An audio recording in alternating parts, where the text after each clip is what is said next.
ദൈവത്തിന്റെ പരിശുദ്ധ നാമം വാഴ്ത്തപ്പെടുമാറാകട്ടെ. ഒരു വിശുദ്ധ ദിവസം കൂടെ ദൈവസന്നിധിയിൽ കടന്നു വന്ന് ദൈവത്തെ ആരാധിക്കാൻ നമുക്ക് ലഭിക്കുന്ന മുഖാന്തരങ്ങളെ ഓർത്ത് ദൈവത്തിന് സ്തോത്രം ചെയ്യുന്നു. പതിപോലെ ഈ ആഴ്ചയിൽ നമുക്ക് ദേവാലയത്തിൽ കടന്നു വരുവാൻ സാധിക്കാതെ നാം നമ്മുടെ ഭവനങ്ങളിൽ നിന്ന് ദൈവത്തെ ആരാധിക്കുകയാണ്. ഇന്ന് സഭയായി പെന്തക്കോസ്ത് ഞായറായി ആചരിക്കപ്പെടുകയാണ്. സഭയുടെ പ്രധാന ദിവസങ്ങൾ ഒന്നാണല്ലോ പെന്തക്കോസ്ത് ദിനം. സഭ ഉദ്ഘാടനം ചെയ്യപ്പെട്ട ദിവസമായി പെന്തക്കോസ്ത് ദിനത്തെ കാണുന്നു. മാളികമുറിയിൽ ഒന്നിച്ചുകൂടിയ വിശേഷ സമൂഹത്തിന് പരിശുദ്ധാത്മാവിനെ ലഭിച്ച ഈ ദിനം സഭയുടെ പ്രധാന ദിനങ്ങളൊന്നായി ആചരിക്കപ്പെടുമ്പോൾ ആ പരിശുദ്ധാത്മ നിറവിൽ നിന്നുകൊണ്ട് ദൈവത്തെ ആരാധിക്കാൻ ദൈവം നമ്മെ സഹായിക്കട്ടെ എന്ന് പ്രാർത്ഥിക്കുന്നു. കൂടാതെ ദേശത്തിന്റെ വിവിധ ഭാഗങ്ങളിൽ നിന്ന് നാം ദൈവത്തെ ആരാധിക്കുമ്പോൾ ദൈവകൃപ ധാരാളമായി അനുഭവിക്കേണ്ടതിനു വേണ്ടി നമുക്ക് ദൈവത്തോട് അപേക്ഷിക്കാം. സഭയുടെ പ്രാർത്ഥനയും ശുശ്രൂഷകൾ ദൈവനാമഹത്വത്തിനായി തീരുവാനിടയാകട്ടെ എന്ന് പ്രാർത്ഥിക്കുന്നു. കൂടാതെ ലോക ജനത രോഗഭീതിയിലായിരിക്കുമ്പോൾ, പ്രത്യേകിച്ച് നമ്മുടെ സംസ്ഥാനം രോഗഭീതിയിലാകുന്നു. ഗവൺമെന്റുകൾ നിർദ്ദേശിക്കുന്ന നിർദ്ദേശങ്ങൾ പാലിക്കുവാൻ ആവശ്യമില്ലാതെ ഇറങ്ങി നടക്കാതെ ഭവനങ്ങളിൽ ഇരിക്കുവാൻ നാം എല്ലാവരും പ്രത്യേകം ശ്രദ്ധിക്കണമേ എന്ന് പ്രത്യേകമായിട്ട് ഓർപ്പിക്കട്ടെ. ഇന്ന് ലോക പുകയുടെ വിരുദ്ധ ദിനമായി ആചരിക്കപ്പെടുകയാണ്. നമ്മുടെ യുവജനങ്ങളും പ്രായമായവരും ആ ഒരു സാഹചര്യത്തിൽ നിന്ന് മാറി ജീവിക്കുവാനുള്ള അവസരങ്ങൾ ഉണ്ടാകുവാൻ സാധിക്കും. മദ്യത്തിനും മയക്കുമരുന്നും പുകയിലേക്കും വിധേയരാകുന്ന ഒരു സമൂഹം ഒരിക്കലും നല്ല രീതിയിൽ മുൻപോട്ട് പോകുവാൻ സാധിക്കുകയില്ല. ആരോഗ്യമുള്ള സമൂഹമാണ് ഇന്ന് ലോക ജനതയ്ക്ക് ആവശ്യമായിരിക്കുന്നത്. അതുകൊണ്ട് ഇവയെല്ലാം വെടിഞ്ഞ് ആരോഗ്യമുള്ള ഒരു സമൂഹമായി തീരുവാൻ നമുക്ക് സാധിക്കേണ്ടിയിരിക്കും. അതിനായി നമ്മുടെ ഒരുക്കങ്ങൾ, നമ്മുടെ ജീവിത സാഹചര്യങ്ങൾ, നമ്മുടെ പ്രവർത്തനങ്ങൾ ആ ഒരു അവസ്ഥയിലായി തീരുവാൻ നമുക്ക് സാധിക്കും. പ്രത്യേകിച്ച് ഇന്ന് പെന്തക്കോസ്ത് ദിനം പരിശുദ്ധാത്മാ നിറവിൽ ദൈവത്തെ ആരാധിക്കാൻ നമുക്ക് ദൈവം ഓരോരുത്തർക്കും ഇടയാകട്ടെ എന്ന് പ്രാർത്ഥിക്കുന്നു. നമുക്ക് പ്രാർത്ഥിക്കാം. സ്നേഹവാനായ ദൈവമേ, സ്വർഗ്ഗീയ പിതാവേ, ഈ ഒരു വിശുദ്ധ ദിവസം കൂടെ അങ്ങേ ആരാധിക്കാൻ ഞങ്ങളുടെ ജീവിതത്തിൽ ലഭിച്ച ഭാഗ്യകരമായ അവസ്ഥയ്ക്കായ സ്തോത്രം. ഇന്ന് സഭയ്ക്ക് അവിടുത്തെ ആത്മാവിനെ അയച്ച ദിനമായി ആചരിക്കപ്പെടുമ്പോൾ ഈ പെന്തക്കോസ്ത് ദിനത്തിൽ ലോകമെങ്ങുമുള്ള ക്രൈസ്തവ സഭ ദൈവത്തെ ആരാധിക്കുമ്പോൾ ദൈവ സാന്നിധ്യം ഞങ്ങളോട് കൂടിയിരിക്കണമേ. ദൈവ ആത്മാവിനാൽ ഞങ്ങൾ നിറയ്ക്കണമേ എന്ന് പ്രാർത്ഥിക്കുന്നു. ദേശത്ത് വിവിധ ഭാഗങ്ങളിൽ നിന്ന് ഈ ആരാധനയെ സംബന്ധിക്കുന്ന എല്ലാ ജനങ്ങളെ അവിടുന്ന് അനുഗ്രഹിക്കണമേ എന്ന് പ്രാർത്ഥിക്കുന്നു. അവരുടെ ആവശ്യങ്ങളിൽ കൂടിയിരുന്നു അവരെ പരിപാലിക്കണമേ, ശക്തിയിരിക്കണമെന്ന് അപേക്ഷിക്കുന്നു. പ്രത്യേകിച്ച് ഞങ്ങളുടെ വിവിധ ഭാരങ്ങളുമായി ആവശ്യങ്ങളുമായി തിരുമുമ്പായി കടന്നു വരുമ്പോൾ അവിടെ ഞങ്ങളുടെ പ്രാർത്ഥന കേൾക്കുന്ന ദൈവമാകിയാൽ സ്തോത്രം ചെയ്യുന്നു. ഞങ്ങളുടെ രോഗികളെ അവിടെ സൗഖ്യപ്പെടുത്തണമേ, വിവിധ ആവശ്യങ്ങളുള്ളവരെ അവിടെ സഹായിക്കണമെന്ന് പ്രാർത്ഥിക്കുന്നു. നന്മകളാൽ അനുഗ്രഹങ്ങളാൽ നിറയ്ക്കണമേ. ഈ ആരാധന ആദ്യോടെ അവിടുത്തെ സാന്നിധ്യം കൂടിയിരിക്കണമേ. ഇത് കേൾക്കുന്ന എല്ലാവരെയും അവിടുന്ന് അനുഗ്രഹിക്കണമെന്ന് പ്രാർത്ഥിക്കുന്നു. കൃപകളാൽ സൂക്ഷിക്കുകയും വഴിനടത്തുകയും ചെയ്യണമെന്ന് മശീഹായുടെ പ്രാർത്ഥന കേൾക്കണമേ. ആമേൻ. ഞാൻ കീർത്തനങ്ങളിൽ 164 കീർത്തനം പാടാം. കീർത്തനം 164.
നമുക്ക് പ്രാർത്ഥിക്കാം.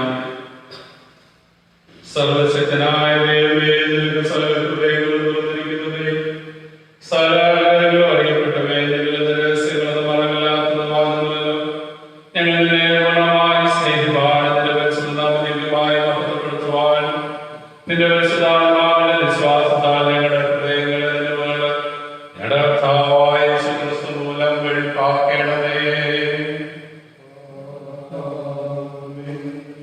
അത്യുന്നതങ്ങളിൽ ദൈവത്തിന് മഹത്വവും ഭൂമിയിൽ ദൈവപ്രസാദവും മനുഷ്യർക്ക് സമാധാനം ഉണ്ടാകട്ടെ.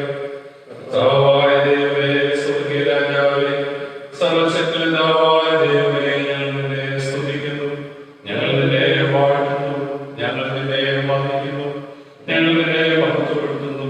നിന്റെ വലിയ മഹത്വത്തിനായി ഞങ്ങൾ നിനക്ക് സ്തോത്രം ചെയ്യുന്നു. കർത്താവായ ദൈവമേ, പിതാവിന്റെ പുത്ര, ലോകത്തിന്റെ പാപത്തെ ചുമക്കുന്നവരെ, ഞങ്ങളുടെ പ്രാർത്ഥന കൈക്കൊള്ളണമേ. പിതാവായ ദൈവത്തിന്റെ വലതുഭാഗത്തിരിക്കുന്നവരെ, ഞങ്ങളോട് കരുണയുണ്ടാകണമേ.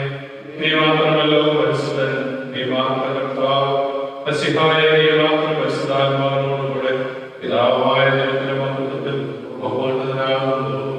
ആമേൻ.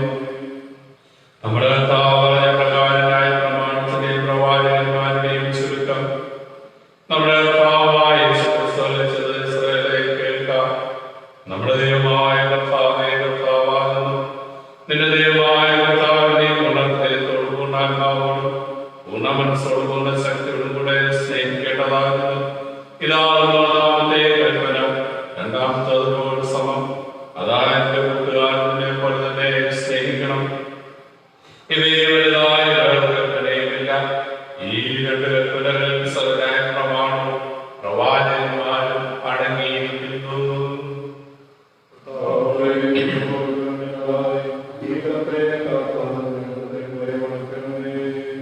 പ്രിയ സഹോദരരെ, ദൈവത്തിന്റെ പരിശുദ്ധ വചനം കേൾപ്പാനും കർത്താവ് ശരീരങ്ങളെ കൈക്കൊള്ളുവാനും നാം ഒരുമിച്ച് വന്നിരിക്കുന്നു.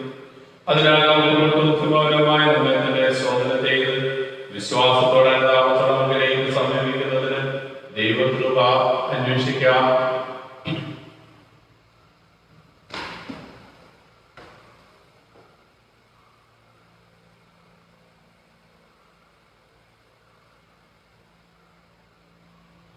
നിങ്ങളുടെ പാപങ്ങളെ കുറിച്ച് നേരായ താല്പര്യമായി മനസ്സാന്തരപ്പെട്ട് നിങ്ങളുടെ കൂട്ടുകാരോട് പ്രിയവും സ്നേഹവുമായിരുന്ന് ദൈവത്തിന്റെ കൽപ്പനകൾ അനുസരിച്ചുകൊണ്ടും മേലാനവന്റെ വഴികളിൽ കൂടെ നടന്നുകൊണ്ടും പുതിയ ജീവിതം നയിക്കാൻ നിശ്ചയിച്ചിരിക്കുന്ന നിങ്ങൾ നമ്മുടെ കർത്താവായ യേശുക്രിസ്തു മൂലം പുതുതായി നിരപ്പാക്കപ്പെടേണ്ടതിന് സർവശക്തനായ ദൈവത്തോട് താഴ്മയായി നിങ്ങളുടെ പാപങ്ങളെ ഏറ്റുപറയുകയും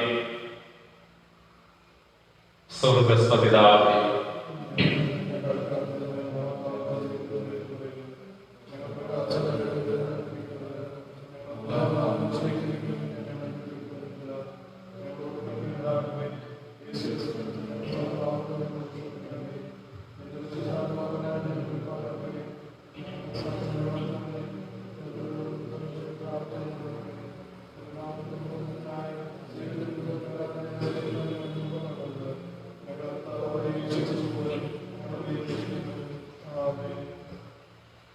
സത്യമായി മനസ്സിലൂടെ നഗരേക്ക് തിരിയുന്ന എല്ലാവരോടുമുള്ള വഴിയും കേൾക്കുകയും അധ്വാനിക്കുന്നവരും പാരമ്പര്യമായ വരുകയും ഞാൻ നിങ്ങളെ ആശ്വസിപ്പിക്കും. തന്റെ വിശ്വസിക്കുന്നവരും നശിച്ചുപോകാതെ നിത്യജീവൻ പ്രാപിക്കേണ്ടതിന് ദൈവം അവരെ നൽകുവാൻ തക്കോണം ലോകത്തെ സ്നേഹിച്ചു. ക്രിസ്തു ലോകത്തിൽ വന്നതെന്നുള്ളത് വിശ്വാസ്യവും എല്ലാവരുടെയും പ്രായോഗികമായ വചനം തന്നെ. ഒരു ജന്മാവും ചെയ്തങ്ങളും നീതിമാനായ പിതാവിന്റെ അടുക്കലുണ്ട്. അവൻ നമ്മുടെ പാപങ്ങൾക്ക് ഒരു പ്രായശ്ചിത്തമാകുന്നു. മനഃപൂർവമായ മാനസാന്തരത്തോടും സത്യവിശ്വാസത്തോടും തങ്ങളെയും തിരികെയും തങ്ങളുടെ സഹോദരനോട് ക്ഷമിക്കുകയും എല്ലാവർക്കും പാപമോചനം നൽകുമെന്ന് തന്റെ മഹാകണികൾ വാഗ്ദത്തം ചെയ്തിരിക്കുന്ന സ്വർഗ്ഗസ്ഥ പിതാവായ സർവ്വശക്തിയുള്ള ദൈവം നമ്മുടെ കർത്താവായ യേശുക്രിസ്തു മൂലം നിങ്ങളോട് കരുണയുണ്ടായി നിങ്ങളുടെ സകല പാപങ്ങളെയും ക്ഷമിച്ച് അവയിൽ നിന്ന് നിങ്ങളെ വിടുവിച്ച് സകല നന്മയിൽ ഉറപ്പിച്ച് ബലപ്പെടുത്തി നിങ്ങളെ തിരുമേനിലേക്ക് പ്രവേശിപ്പിക്കട്ടെ. കർത്താവ് നിങ്ങളോട് കൂടിയിരിക്കട്ടെ.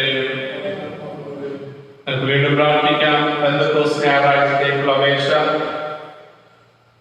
സർവസൃഷ്ടികളെ അവൻ ജീവൻ നൽകുകയും അഗ്നിനാവായ ദിവ്യാത്മാവിനെ പാലിക്കുന്ന വിശ്വാസ സമൂഹത്തെ ദിവ്യജ്ഞാനത്താൽ പ്രചോദിപ്പിക്കുകയും ചെയ്യുന്ന ജീവനുറവിടമായ ദൈവമേ, നിന്റെ പരിശുദ്ധാത്മാവിനാൽ വ്യാപരിക്കുന്ന ക്രിസ്തു സ്നേഹത്തിൽ സർവസൃഷ്ടിയെ നിരപ്പിന്റെ അനുഭവത്തിലേക്ക് നയിക്കണമെന്ന് നിന്നോട് പരിശുദ്ധാത്മാവിനോടും കൂടെ ഏകദൈവമായ കാലാവസാനം കൂടാതെ ജീവിച്ചു വാഴുന്ന യേശു ക്രിസ്തു മൂലം ഞങ്ങൾ അപേക്ഷിക്കുന്നു.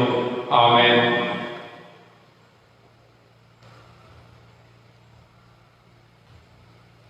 ഇപ്പോൾ പാഠഭാഗം വായിക്കുന്നു. ഒന്നാം പാഠം.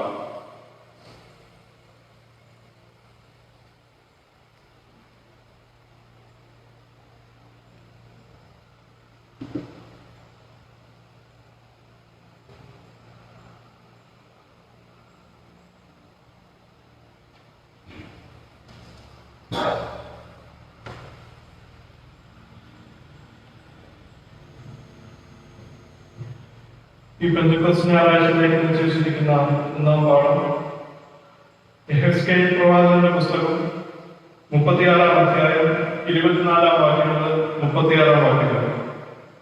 യെഹെസ്കേൽ പ്രവാചകന്റെ പുസ്തകം 36-ാം അധ്യായം 24-ാം വാക്യം മുതൽ 36-ാം വാക്യം വരെ എഴുതപ്പെട്ടിരിക്കുന്ന ദൈവസ്നേഹം കേൾക്കുകയും. ഞാൻ നിങ്ങളെ ജാതികളുടെ ഇടയിൽ നിന്ന് കൂട്ടി സകല ദേശങ്ങളിൽ നിന്നും നിങ്ങളെ ശേഖരിച്ച് സ്വന്തദേശത്തേക്ക് വരുത്തും. ഞാൻ നിങ്ങളുടെ മേൽ നിർമ്മല ജലം തളിക്കും, നിങ്ങൾ നിർമ്മലരായിത്തീരും.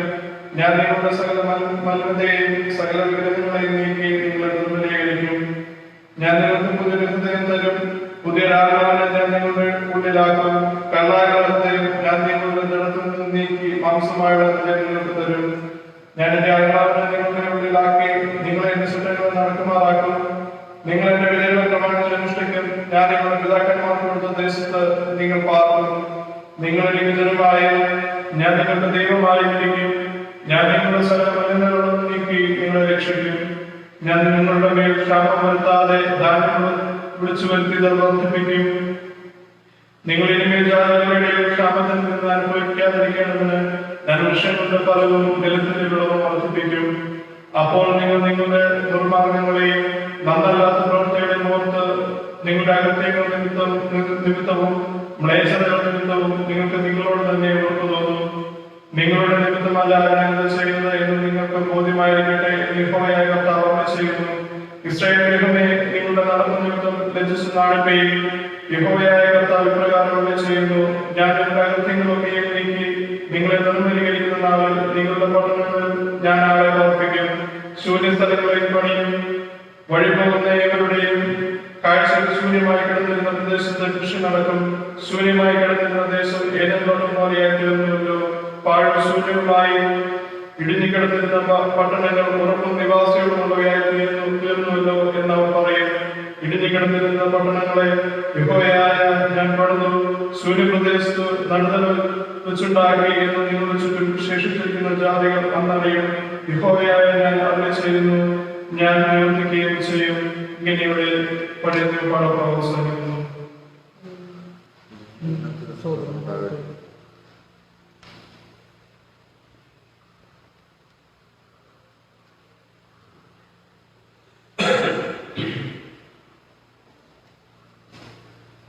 കാലത്തേക്ക് സങ്കീർത്തനം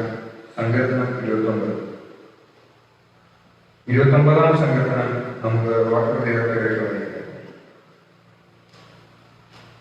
ദൈവപുത്രന്മാരെ യഹോവയ്ക്ക് കൊടുക്കുകയും യഹോവയ്ക്ക് മഹത്വവും ശക്തിയും കൊടുക്കുകയും.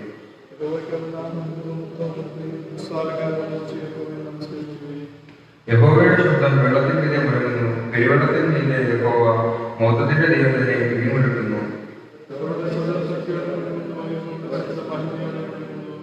യഹോവയുടെ ശബ്ദം ദേവദാരുക്കളെ തകർക്കുന്നു. യഹോവ ലെബനോനിലെ ദേവദാരുക്കളെ തകർക്കുന്നു.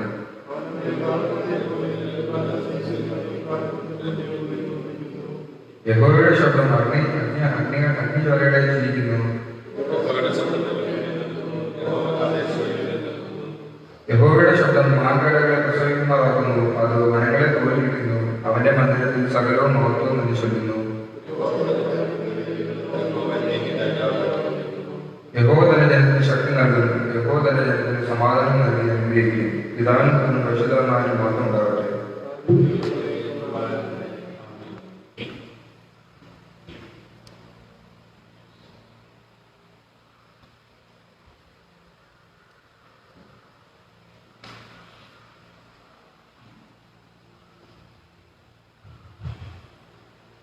വിശുദ്ധ സുവിശേഷം യോഹന്നാന്റെ സുവിശേഷം 20-ാം അധ്യായം 19-ാം വാക്യം മുതൽ 23-ാം വാക്യം എഴുതപ്പെട്ടിരിക്കുന്ന ഈ വചനം കേൾക്കി.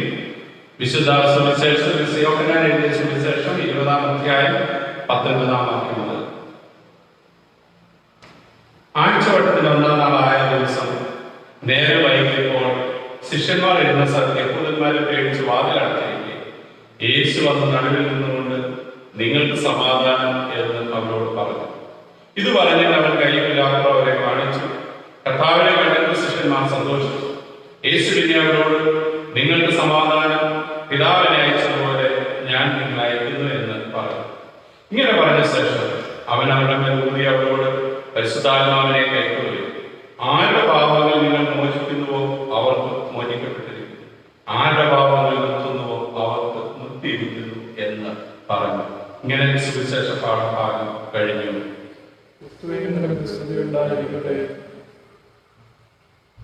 171-ാമത്തെ കീർത്തനം പാടാം. കീർത്തനം 171.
സ്നേഹവാനുമായ ദൈവമേ, സ്തുതിപിതാവേ, ഈ വിശുദ്ധ ദിവസത്തിനായി ഞങ്ങളെ വാഴ്ത്തുന്നു, ഞങ്ങളെ സ്തുതിക്കുന്നു. ദൈവവചനം ചിന്തിക്കുകയും ധ്യാനിക്കുകയും ചെയ്യുമ്പോൾ അവിടുത്തെ ആത്മാവിനാൽ ഞങ്ങളെ നിറയ്ക്കണമെന്ന് പ്രാർത്ഥിക്കുന്നു.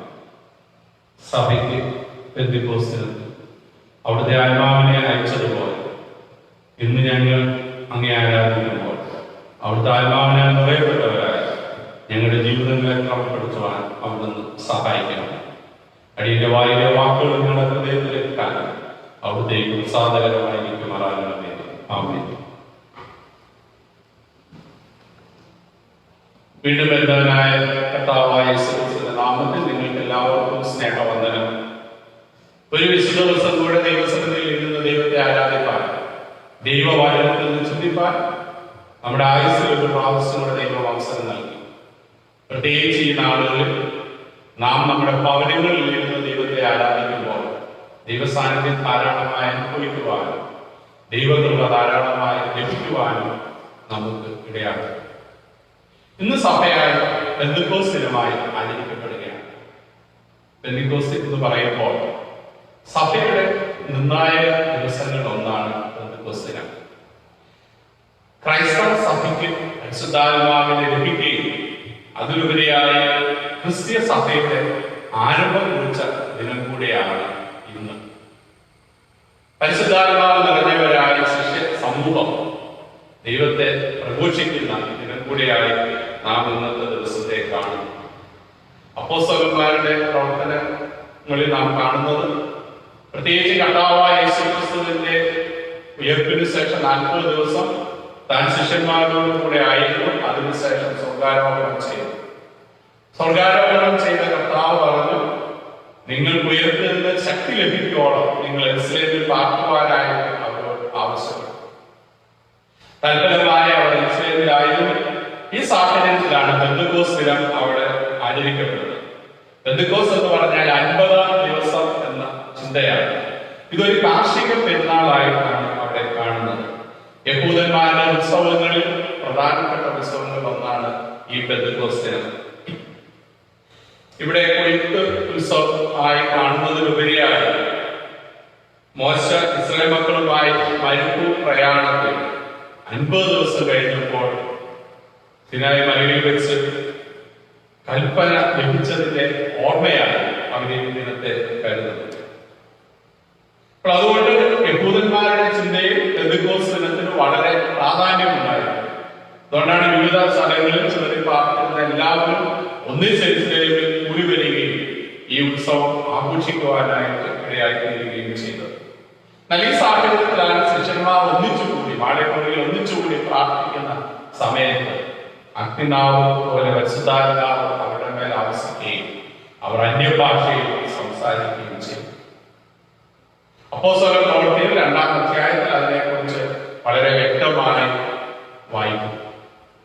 അപ്പൊ പരിശുദ്ധാത്മാവ് അവർക്ക് ലഭിച്ചു കഴിഞ്ഞപ്പോൾ അവർ ദൈവത്തെ ഘോഷിക്കുകയും അന്യഭാഷയിൽ സംസാരിക്കുകയും ചെയ്തു. അവർ അന്യഭാഷയിൽ സംസാരിക്കുന്നത് അവിടെ കൂടി വന്ന ജനത മനസ്സിലാക്കുകയും അവരതിന്റെ പൊരുൾ ഗ്രഹിച്ച് അവരുടെ ആശയങ്ങളാക്കിയിരുന്നതായി നാം കാണുന്നു. അപ്പൊ പരിശുദ്ധാത്മാവിനെ ലഭിക്കുമ്പോൾ അന്യഭാഷയുടെ അനുഭവം ഉണ്ടാകുന്നു എന്ന് നാം മനസ്സിലാക്കും. എന്താണ് ഈ അന്യഭാഷ? പലപ്പോഴും ഇന്ന് നവമാധ്യമങ്ങളിൽ വളരെ വിമർശിക്കപ്പെടുന്ന ഒരു സാഹചര്യമാണ് ഇന്ന് പലപ്പോഴും കാണുന്നത്. ചില കോമാളികളായിട്ട് ആർക്കും മനസ്സിലാകാത്ത ഭാഷകളായിട്ട് ഇന്ന് പരിശുദ്ധാത്മാവിന്റെ വാക്കുകളെ കാണുന്നു. അത് തെറ്റാണ്. കാര്യം ദൈവത്തിന്റെ ആത്മാവ് സ്നേഹത്തിന്റെ ആത്മാവാണ്. അത് പറയുമ്പോൾ മറ്റുള്ളവർക്ക് മനസ്സിലാകുന്നതാണ്. ആർക്കും മനസ്സിലാകാത്ത ഭാഷയല്ല പരിശുദ്ധാത്മാവിന്റെ ഭാഷ. ഒരു പ്രത്യേക താളത്തിനനുസരിച്ച് പോകുന്നതല്ല പരിശുദ്ധാത്മാവിന്റെ ഭാഷ. അത് ഹൃദയങ്ങളിൽ നിന്ന് ഹൃദയങ്ങളിലേക്ക്, മനുഷ്യരിൽ നിന്ന് മനുഷ്യരിലേക്ക് പകരുന്ന സംവാദങ്ങൾ, ആശയങ്ങളാണ്. മനുഷ്യരെ സ്നേഹിക്കുവാനും കരുതുവാനും അതിനനുസരിച്ച് ജീവിതത്തിൽ റിപ്പോർട്ട് കൊണ്ടുപോകാനുള്ള അനുഭവമാണ് പരിശുദ്ധാത്മാവിലൂടെ ലഭിക്കേണ്ടത്. അന്യഭാഷയിലൂടെ അതാണ് നാം ആഗ്രഹിക്കുകയും അതാണ് നമുക്ക് ഉണ്ടാകുകയും ചെയ്യുന്നത്.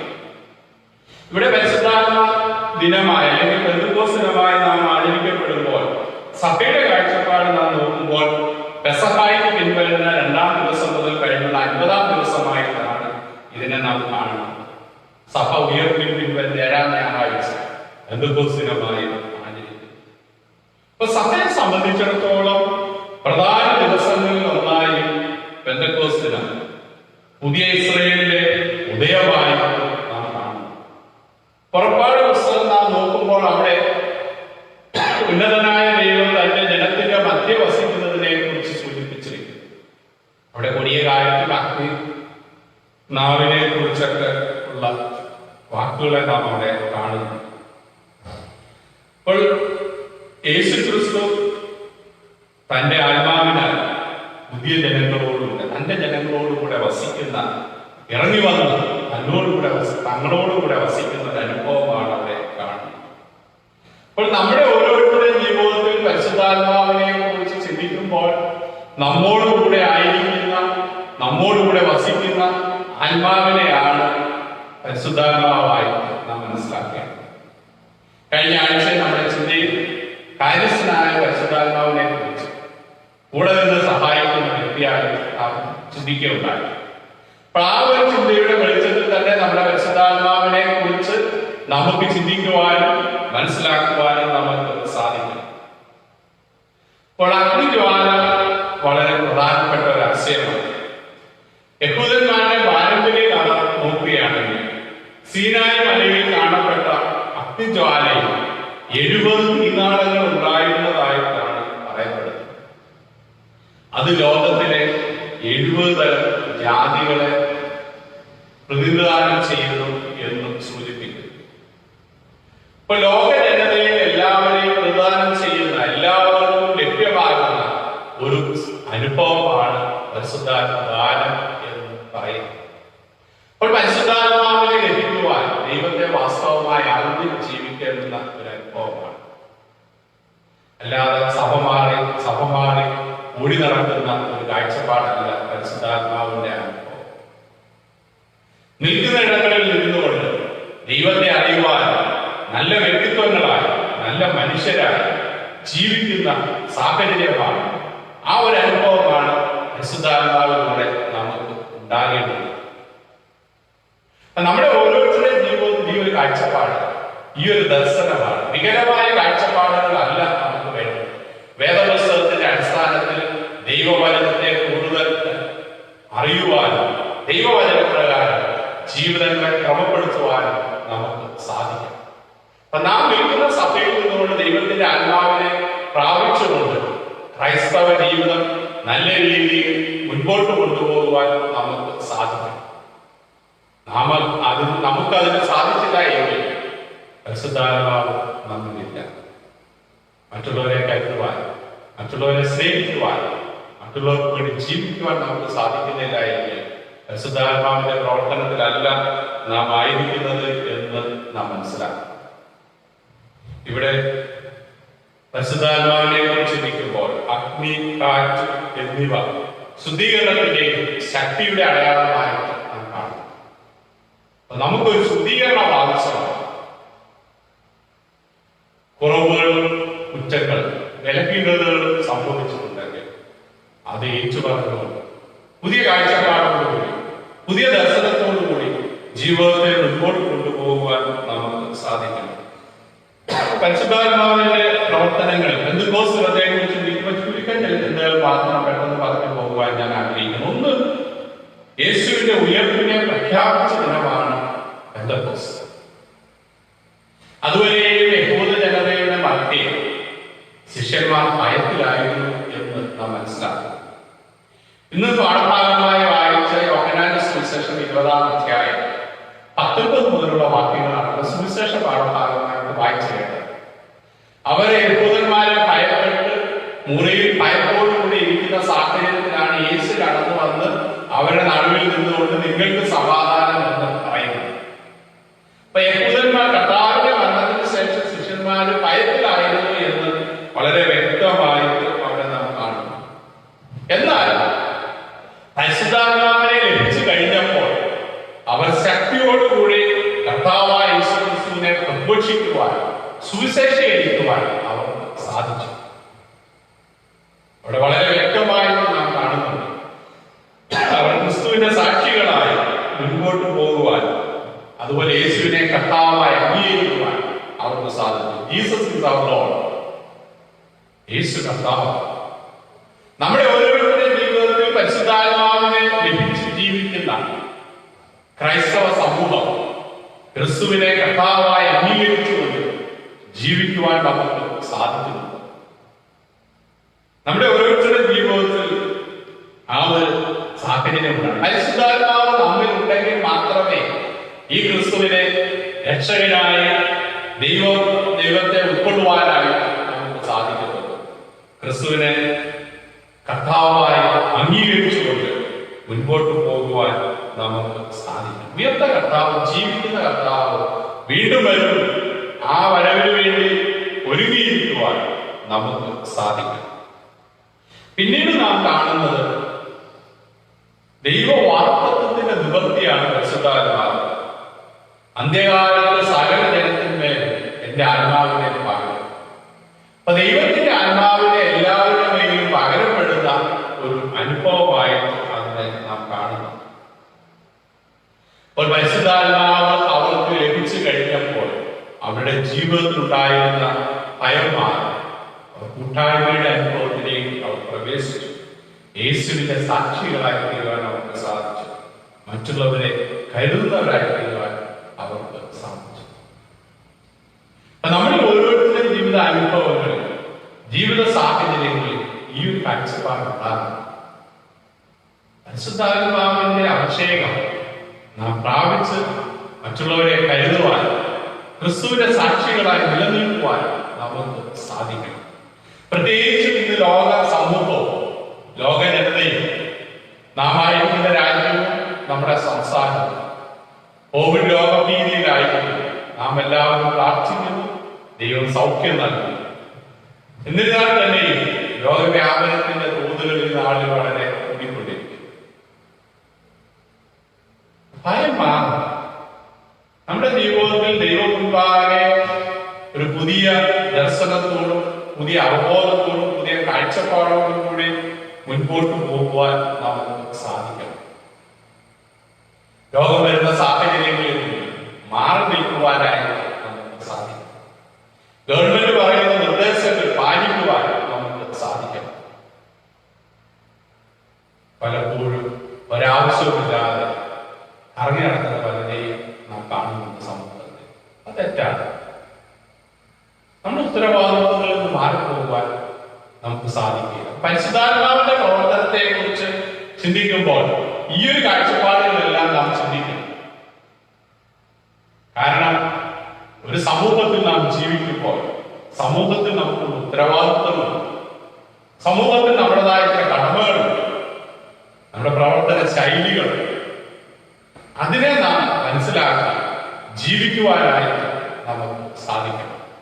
പരിശുദ്ധാത്മാവ് നമ്മൾ ഉണ്ടെങ്കിൽ മാത്രമേ ഈ ഒരു കാഴ്ചപ്പാടിലൂടെ നമ്മുടെ ജീവിതത്തെ മുൻപോട്ട് കൊണ്ടുപോകാനായിട്ട് നമുക്ക് സാധിക്കും. അനുസരണവും വിനയവും വിധേയത്വം നമ്മുടെ ജീവിതത്തിന്റെ ഭാഗങ്ങളായി. അതുകൊണ്ട് ഈ പെന്തക്കോസ്ത് ദിനത്തിൽ ദൈവവാഗ്ദത്തം നിറവേറ്റപ്പെടുന്നു എന്ന് പറയുമ്പോൾ സകല ജനത്തിന്റെയും എന്റെ ആത്മാവിനെ പകരുമെന്ന് പറഞ്ഞ ആ ദൈവവാഗ്ദത്തം നിറവേറ്റപ്പെടുവാനായിട്ട് നമുക്ക് സാധിക്കണം. അന്യഭാഷയും പുതിയ കാലം അഗ്നിതാവും പരിശുദ്ധാത്മദാനം എന്നിവ നമുക്ക് ലഭിക്കുമ്പോൾ പരിശുദ്ധാത്മാവിലൂടെ നമുക്കൊരു രൂപാന്തരം ഉണ്ടാകണം. ഉള്ള അവസ്ഥയിൽ നിന്ന് മാറ്റം മാറിയ ഒരവസ്ഥ ഉണ്ടാകണം. ആത്മാവിനെ പ്രാപിച്ചു കഴിയുമ്പോൾ മറ്റുള്ളവരിൽ നിന്നും വ്യത്യസ്തമായി മറ്റൊന്നും എന്നെ ബാധിക്കുന്നതല്ല, മറ്റുള്ളവരെ ഒന്നും കരുതേണ്ട കാര്യമൊന്നുമില്ല, ഞാനും എന്റെ സമൂഹവും ഞാനും ഞാൻ മാത്രം എന്ന ആ ഒരു അനുഭവമല്ല. പരിശുദ്ധാത്മാവിനെ ലഭിച്ചു കഴിയുമ്പോൾ സ്നേഹത്തിന്റെ ആത്മാവ്, കരുതലിന്റെ ആത്മാവ്, കൂട്ടായ്മയുടെ ആത്മാവ്. അതുകൊണ്ട് മറ്റുള്ളവരെ ആ ഒരു രീതിയിൽ മനസ്സിലാക്കുവാനും അറിയുവാനും പ്രവർത്തിക്കുവാനും അതിനനുസരിച്ച് നിലകൊള്ളുവാനും നമുക്ക് സാധിക്കും. നമ്മുടെ ജീവിത ലക്ഷ്യം എന്താണ്?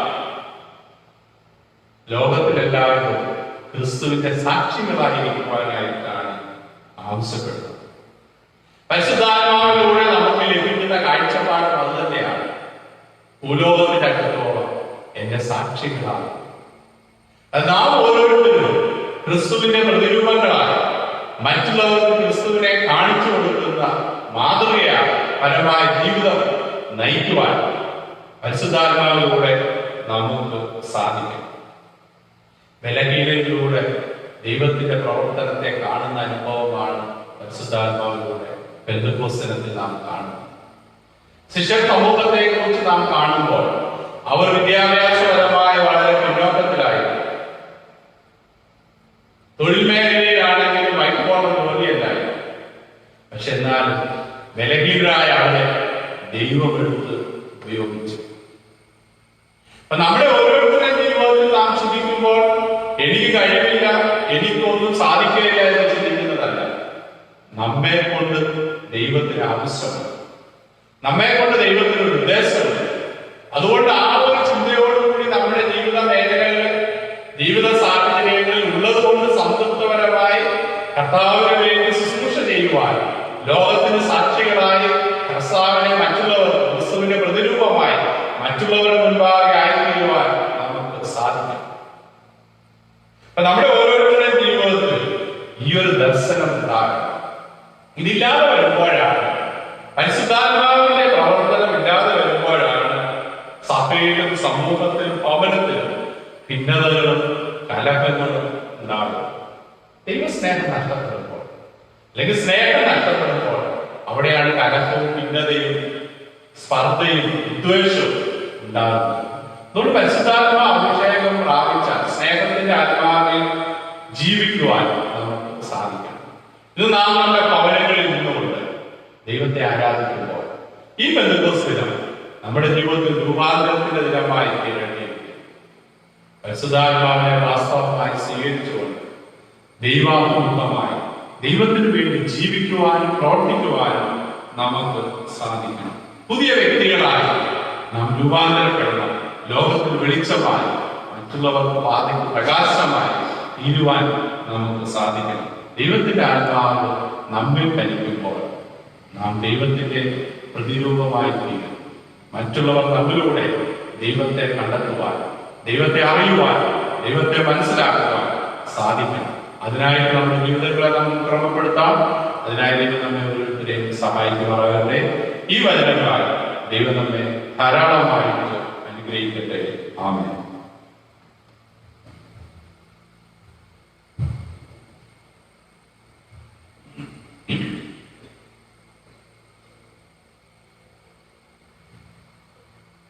നമ്മുടെ വിശ്വാസത്തിന്റെ സന്നിധികളെ നിത്യാവിശ്വാസ പ്രമാണത്തിന്റെ വാക്കിലേക്ക് വരാം.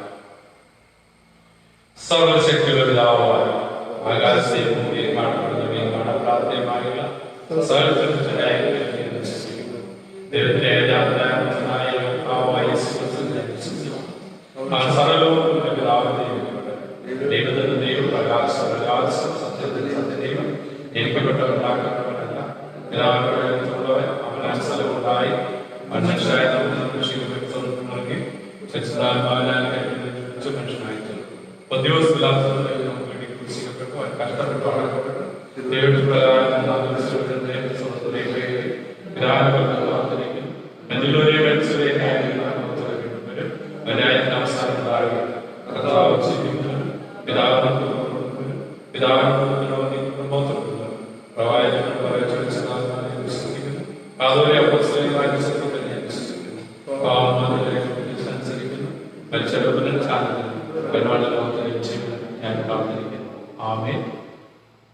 പ്രാർത്ഥനയ്ക്കായിട്ട് അല്പസമയം നമുക്ക് ഒരുങ്ങാം. പ്രത്യേകിച്ച് ഈ ആഴ്ചയിൽ 10ാം ക്ലാസ്സിന്റെയും 12ാം ക്ലാസ്സിന്റെയും പരീക്ഷയായിരുന്നുവല്ലോ. ഈ പരീക്ഷ എഴുതിയ എല്ലാ കുഞ്ഞുങ്ങളെയും ഓർത്ത് ദൈവത്തിന് സ്തോത്രം ചെയ്തു. അവിടെ റിസൾട്ട് സമയത്ത് ഉന്നത വിജയം കരസ്ഥമാക്കുവാൻ ദൈവം അവരെ സഹായിക്കട്ടെ എന്ന് പ്രാർത്ഥിക്കുന്നു. കൂടാതെ ജൂൺ മാസം 1-ാം തീയതി മുതൽ പുതിയ അധ്യയന വർഷം ആരംഭിക്കുകയാണല്ലോ. എല്ലാ അധ്യാപകരെയും വിദ്യാർത്ഥികളെയും സ്തോത്രം ചെയ്യുന്നു. പ്രത്യേകിച്ച് ഈ ഒരു സാഹചര്യത്തിൽ ഓൺലൈൻ പഠനങ്ങളാണല്ലോ ആരംഭിക്കുന്നത്.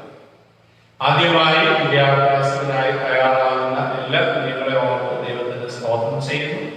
അവരെ ദൈവം ധാരാളമായിട്ട് അനുഗ്രഹിക്കട്ടെ എന്ന് പ്രാർത്ഥിക്കുന്നു. കൂടാതെ ഈ ഒരു അധ്യയന വർഷം എല്ലാ കുഞ്ഞുങ്ങൾക്കും അനുഗ്രഹത്തിന്റെ വർഷമായി തീരട്ടെ എന്ന് പ്രാർത്ഥിക്കുന്നു. അതോടൊപ്പം തന്നെ ഈ ആഴ്ചയിൽ ജന്മദിനം ആഘോഷിച്ച എല്ലാവരെയും, വിവാഹ വാർഷികം ആഘോഷിച്ച എല്ലാവരെയും ഓർത്ത് ദൈവത്തിന് സ്തോത്രം ചെയ്യുന്നു. പ്രത്യേകിച്ച് നമ്മുടെ സഭയെ ചോദിച്ചാൽ സഭയെ കുടുംബവും വിവാഹത്തിന്റെ 50ാമത് വാർഷികം ആയിരുന്നു. 50 വർഷക്കാലം അവരുടെ കുടുംബമായി ദൈവം അതിശയകരമായ അത്ഭുതകരമായി കാത്തു പരിപാലിച്ചു. തുടർന്ന് ദൈവം അവരെ ധാരാളമായിട്ട് അനുഗ്രഹിക്കട്ടെ എന്ന് പ്രാർത്ഥിക്കുന്നു. അതുപോലെ വിവാഹ വാർഷികം ആഘോഷിച്ചവർ മറ്റ് വിവിധ അവസരങ്ങളുള്ള എല്ലാവരെയും ഓർത്ത് നമുക്ക് പ്രാർത്ഥിക്കാം. പ്രത്യേക പ്രാർത്ഥന ആവശ്യപ്പെട്ടിരിക്കുന്ന എല്ലാവർക്കും വേണ്ടി പ്രാർത്ഥിക്കാം. നമുക്ക് പ്രാർത്ഥിക്കാം. കാരുണ്യവാനും കൃപ നിറഞ്ഞവനുമായ ദൈവമേ, സ്വർഗ്ഗീയ പിതാവേ, ഈ അനുഗ്രഹിക്കപ്പെട്ട സമയത്തിനായി നമ്മോട് സ്തുതിക്കുന്നു, സ്തോത്രം ചെയ്യുന്നു. ദൈവത്തെ ആരാധിപ്പാൻ, ദൈവത്തെ മഹത്വപ്പെടുത്തുവാൻ, ദൈവത്തെ സ്തുതിപ്പാൻ ഒരു പ്രാവശ്യം കൂടെ ഈ വിശുദ്ധ ദിവസം ഞങ്ങൾക്ക് നൽകിയ അവസരങ്ങളെ നന്ദിയോടെ ഓർക്കുന്നു. ദൈവമേ, പ്രാർത്ഥിക്കാൻ ആവശ്യപ്പെട്ട എല്ലാ വിഷയങ്ങളും അവരുടെ മുമ്പാകെ സമർപ്പിക്കുന്നു.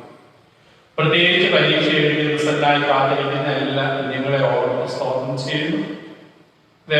റിസൾട്ട് വരുമ്പോൾ വിജയിച്ചു വരുന്ന ഫലത്തോടുകൂടി ദൈവസന്നിധി നന്ദിയുടെ ഹൃദയത്തോടെ കടന്നു വരുവാൻ എല്ലാ കുഞ്ഞുങ്ങളെ അവർ ഇടയാക്കണമെന്ന് പ്രാർത്ഥിക്കുന്നു. ദൈവം പുതിയ അധ്യയന വർഷം ആരംഭിക്കുകയാണെങ്കിൽ പുതുതായി സ്കൂളിലേക്ക് കടന്നു പോകുന്ന എല്ലാ കുഞ്ഞുങ്ങളെ ഓർത്ത് സ്തോത്രം ചെയ്യുന്നു. അവരെ അവിടെ അനുഗ്രഹിക്കണമേ.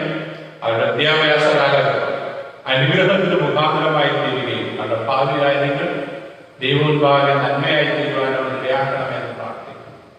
ദൈവ വിദ്യാഭ്യാസത്തിനായിട്ട് കടന്നു പോകുന്ന എല്ലാ കുഞ്ഞുങ്ങളെയും പ്രത്യേകിച്ച് നവമാധ്യമങ്ങളിലൂടെ അവർ തങ്ങളുടെ പുതിയ അധ്യയന വർഷം ആരംഭിക്കുമ്പോൾ എല്ലാ കുഞ്ഞുങ്ങളെ അവർ അനുഗ്രഹിക്കണമെന്ന് പ്രാർത്ഥിക്കുന്നു. ഈ ഒരു വർഷം അവർക്ക് അനുഗ്രഹത്തിന്റെ വർഷമാക്കി തീർക്കണം. അവരുടെ വിദ്യാഭ്യാസ മേഖലകളിൽ, കാര്യങ്ങളിൽ, വിവിധ സാഹചര്യങ്ങളിൽ ദൈവത്തിന്റെ കൃപയിൽ സാന്നിധ്യം നല്ല കുഞ്ഞുങ്ങളായി, മാതൃകാപരമായി സമൂഹത്തിന് നല്ല വ്യക്തിത്വങ്ങളായി തീരുവാൻ അവരെ സഹായിക്കണമെന്ന് പ്രാർത്ഥിക്കുന്നു. അധ്യാപകരായി അവരുടെ മാതാപിതാക്കളെയും എല്ലാ കുഞ്ഞുങ്ങളെ ഓർത്തും സ്തോത്രം ചെയ്തു. ദൈവീ ആഴ്ചയിൽ ജന്മദിനം ആഘോഷിച്ച എല്ലാ പ്രിയപ്പെട്ടവരെ ഓർത്ത് പ്രാർത്ഥിക്കുന്നു. ഒരു വർഷക്കാലം ജീവിതത്തിൽ നൽകിയ എല്ലാ അനുഗ്രഹങ്ങൾക്കായി സ്തോത്രം. സംഘത്തിനക്കാരനോട് ചേർന്ന് എന്മനമേ യഹോവയെ വാഴ്ത്തുക, എന്റെ സർവാന്തരംഗവുമേ അവന്റെ വിശുദ്ധനാമത്തെ വാഴ്ത്തുക, എന്മനമേ യഹോവയെ വാഴ്ത്തുക, അവരുടെ ഉപകാരങ്ങളൊന്നും മറക്കരുതെന്ന് പറഞ്ഞു. ദൈവം ചെയ്യുന്ന സകല ഉപകാരങ്ങൾക്ക് ദൈവത്തെ മഹത്വപ്പെടുത്തുവാൻ, ദൈവത്തെ സ്തുതിപ്പാൻ അവിടുന്ന് സഹായിക്കണമെന്ന് പ്രാർത്ഥിക്കുന്നു. വിവാഹ വാർഷികം ആഘോഷിച്ച എല്ലാ പ്രിയപ്പെട്ടവരോട് പ്രാർത്ഥിക്കുന്നു. കുടുംബത്തിൽ ഒരു ജീവിതത്തിൽ ഒരു വർഷക്കാലം നൽകിയ എല്ലാ അനുഗ്രഹങ്ങൾക്കായി സ്തോത്രം. ഞാനെന്റെ കുടുംബവുമായി യഹോവയെ സേവിക്കുമെന്ന് പറഞ്ഞ് അങ്ങേ സേവിപ്പാൻ എല്ലാ കുടുംബങ്ങളെ അവിടെ ഇടയാക്കണമെന്ന് പ്രാർത്ഥിക്കുന്നു. വിവാഹത്തിന്റെ 50ാമത് വാർഷികം ആഘോഷിച്ച ചോദിച്ചാലും കുടുംബമായവർക്ക് പ്രാർത്ഥിക്കുന്നു. അവരെ അനുഗ്രഹിക്കണമെന്ന് പ്രാർത്ഥിക്കുന്നു. വിവാഹ വാർഷികം ആഘോഷിച്ച എല്ലാ പ്രിയപ്പെട്ടവരും ഓർക്കുന്നു. ജന്മദിനാഘോഷിച്ച എല്ലാവരും ഓർക്കുന്നു. വിദ്യാഭ്യാസത്തിനായി കടന്നു പോകുന്ന എല്ലാ കുഞ്ഞുങ്ങളെ ഓർത്ത് പ്രാർത്ഥിക്കുന്നു. ദൈവം പ്രാർത്ഥിക്കാൻ ആവശ്യപ്പെട്ടിരിക്കുന്ന എല്ലാ വിഷയങ്ങളും ഓർക്കുന്നു. എല്ലാവരും അനുഗ്രഹിക്കണമെന്ന് അപേക്ഷിക്കുന്നു. തുടർന്ന് അവിടുത്തെ കൃപകളും നന്മകളും കൊണ്ട് നിറയ്ക്കണമേ. ദൈവത്തിന്റെ സാന്നിധ്യം തന്നെ മക്കളോടുകൂടി ഇരുന്ന് അനുഗ്രഹിക്കുകയും വഴിനിർത്തുകയും ചെയ്യണമെന്ന് മസിഹായുടെ പ്രാർത്ഥന കേൾക്കണമേ. ആമേൻ. മധ്യസ്ഥ പ്രാർത്ഥനയ്ക്കായിട്ട് അല്പസമയം നമുക്ക് ഒരുങ്ങാം.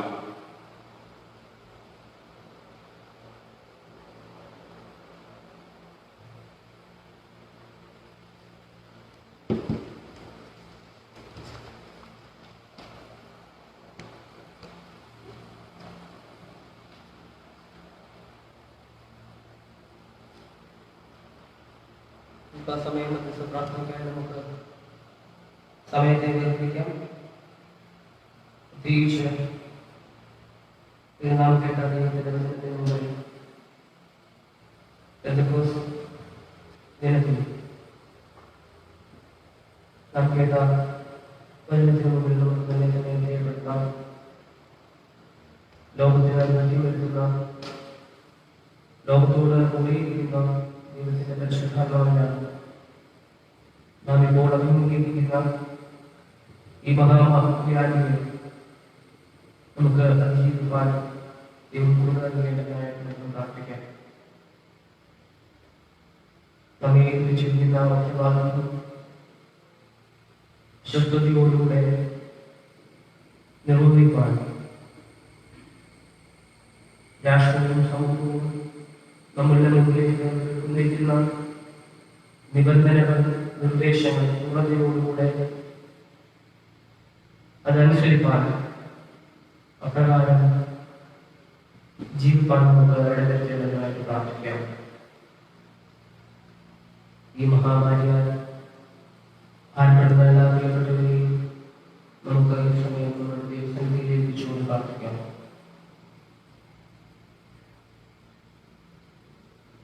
നമ്മുടെ ദേശത്തിന് വേണ്ടി, നമ്മുടെ രാജ്യത്തിന് വേണ്ടി, നമ്മുടെ ഭരണാധികാരികൾക്ക് വേണ്ടി നമുക്ക് പ്രതീക്ഷിക്കാം. ശാന്തിയും സമാധാനവും രോഗസൗഖ്യവും ദേശത്തുണ്ടാകുവാൻ ദൈവം സഹായിക്കേണ്ടതിനായിട്ട് നമുക്ക് പ്രാർത്ഥിക്കാം.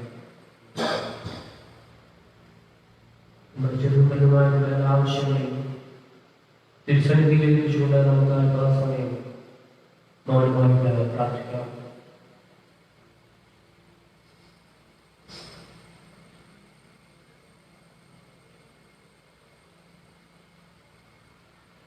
നമുക്ക് ഒന്നാമത്തെ പ്രാർത്ഥന ഈ സമയം ചേർന്ന് ഉപയോഗിക്കാം. ഒന്നാമത്തെ പ്രാർത്ഥന ഓരോ അപേക്ഷയും താനെ കർത്താവേ ഞങ്ങളോട് തന്നെ ഞങ്ങളെ കേൾക്കണമെന്ന് ഞങ്ങൾ നിന്നോട് അപേക്ഷിക്കുന്നുവെന്ന് വാക്കിൽ പറയണം. കർത്താവേ ഞങ്ങളെ കേൾക്കണമെന്ന് ഞങ്ങൾ നിന്നോട് അപേക്ഷിക്കുന്നു എന്നാണ്.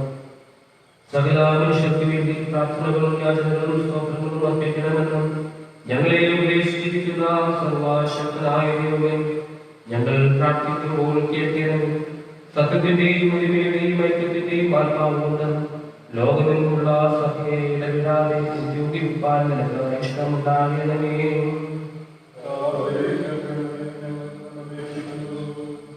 നിന്റെ പരിശുദ്ധ നാമത്തെ ഏറ്റുപറയുന്ന എല്ലാവരും നിന്റെ വിശുദ്ധ വചനത്തിലെ സത്യത്തിൽ യോജിച്ച് ഒരുമയോടും സ്നേഹത്തോടും വസിക്കേണ്ടതിനും ധൈര്യത്തോടും ശബ്ദതയോടും അതിന് സാക്ഷ്യം വഹിക്കേണ്ടതിനും കൃപ നൽകുവാൻ നിനക്ക് ഇഷ്ടമുണ്ടാകണമേ.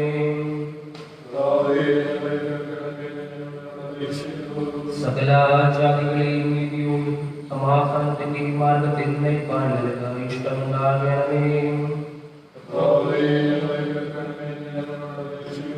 ഞങ്ങളും സകല മനുഷ്യരും ദേവഭക്തിയോടും സമാധാനത്തോടും ഭരിക്കപ്പെടേണ്ടതിനും എല്ലാ ഭരണാധികാരികളെയും വിശേഷാൽ നമ്മുടെ രാഷ്ട്രപതിയെയും പ്രധാനമന്ത്രിയെയും നിർമ്മലവും സമാധാനപരമായ ജ്ഞാനത്താൽ നടത്തുവാൻ നിനക്ക് ഇഷ്ടമുണ്ടാകണമേ.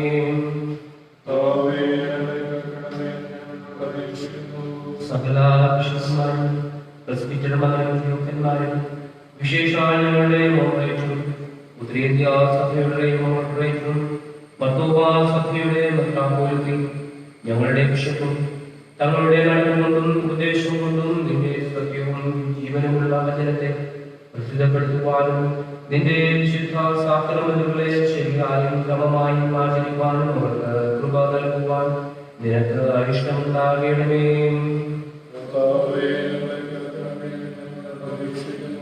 സുവിശേഷ പ്രയത്നത്തിൽ ഏർപ്പെട്ടിരിക്കുന്ന എല്ലാവരെയും നടത്തി അനുഗ്രഹിക്കുവാനും എല്ലാ വിദ്യാഭ്യാസ സ്ഥാപനങ്ങളെയും ആരോഗ്യ കേന്ദ്രങ്ങളെയും ആദർശാലകളെയും നിന്റെ ആത്മാവിനാൽ പ്രകാശിക്കുവാനും നിനക്ക് ഇഷ്ടമുണ്ടാകണമേ. നിന്റെ സ്വർഗീയ ആശീർവാദത്താൽ ഞങ്ങൾ വരൾച്ചയിൽ നിന്നും ക്ഷാമത്തിൽ നിന്നും വിടുവിക്കപ്പെട്ട് ഭൂമിയുടെ ഫലങ്ങളെ സമയത്ത് ഭൂമിയോടെ അനുഭവിപ്പാൻ തക്കവണ്ണം കൃപ നൽകുവാൻ നിനക്ക് ഇഷ്ടമുണ്ടാകണമേ. നിന്റെ സകല ജനങ്ങളെയും പ്രത്യേകം ഇവിടെ കൂടിയിരിക്കുന്ന ഈ സഭയെയും സൗമ്യത്തോടും നല്ല ഭക്തിയോടും നിന്റെ വിശുദ്ധ വചനത്തെ കേട്ട് കൈക്കൊണ്ട് അവരുടെ ആയുസ് നാളത്തെയും വിശുദ്ധിയിലും നീതിയിലും തങ്ങളുടെ വിവിധ വിധികളിൽ നിന്നെ സത്യമായി സേവിപ്പാൻ അവർക്ക് നിന്റെ സ്വർഗീയ കൃപ നൽകുവാൻ നിനക്ക് ഇഷ്ടമുണ്ടാകണമേ. കർത്താവേ, സ്ഥിരമല്ലാത്ത ഈ ആയുസ്സിൽ ഉപദ്രവമോ ദുഃഖമോ ജനിതമോ രോഗമോ മറ്റു വല്ല അനർത്ഥമോ ഉള്ള എല്ലാവരെയും നിന്റെ നന്മ കൊണ്ട് ആശ്വസിപ്പിച്ച് സഹായിക്കാൻ നിനക്ക് ഇഷ്ടമുണ്ടാകണമേ. നിന്നിലുള്ള എന്നാൽ വിശ്വാസത്തോടും ഭയഭക്തിയോടും ഈ ആയുഷിനെ വിട്ടുപോയവരായതിന്റെ എല്ലാ ദാസർക്കായും ഞങ്ങൾ നിന്നെ സ്തുതിക്കുന്നു. അവരോടുകൂടെ ഞങ്ങളും നിന്റെ സ്വർഗീയ രാജ്യത്തിന് അവതരിക്കാനാകേണ്ടതിന് അവരുടെ നല്ല ദൃഷ്ടാന്തങ്ങളെ പിന്തുടരുവാൻ ഞങ്ങൾക്ക് കൃപ നൽകണമെന്ന് ഞങ്ങൾ നിന്നോട് അപേക്ഷിക്കുന്നു.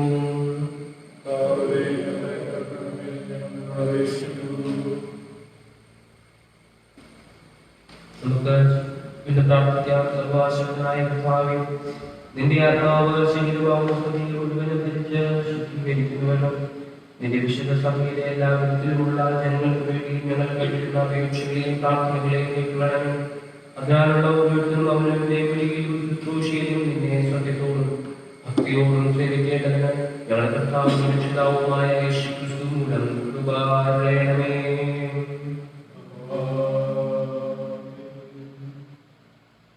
ആശീർവാദം.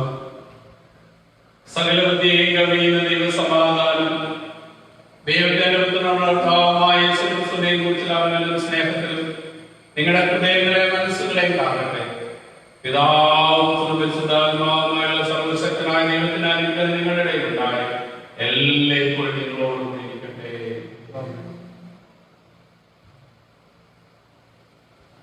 ഈ വിശുദ്ധ ആരാധനയെ സംബന്ധിച്ച എല്ലാവരോടുമുള്ള സ്നേഹം സന്തോഷം അറിയിച്ചുകൊള്ളട്ടെ. ഭവനങ്ങളിൽ നിന്ന് നാം ദൈവത്തെ ആരാധിക്കുമ്പോൾ ദൈവസാന്നിധ്യം ലഭിക്കുവാനും ആരാധനയിൽ ഒരുക്കത്തോടുകൂടി കടന്നു വരുവാൻ എല്ലാവരും തയ്യാറാകണമെന്ന് ഓർമ്മിക്കട്ടെ. ഗവൺമെന്റിന്റെ നിർദ്ദേശം അനുസരിച്ച് 8-ാം തീയതിക്ക് ശേഷം ആരാധനാലയങ്ങൾ തുറക്കുമെന്ന് അറിയുന്നുണ്ട്. അടുത്ത ആഴ്ചയിലും ഓൺലൈൻ ആരാധന തന്നെ ആയിരിക്കും. അതിനുശേഷമുള്ള കാര്യങ്ങൾ പുറകാലെ മാധ്യമങ്ങൾ വഴി അറിയിക്കുന്നതാണ്.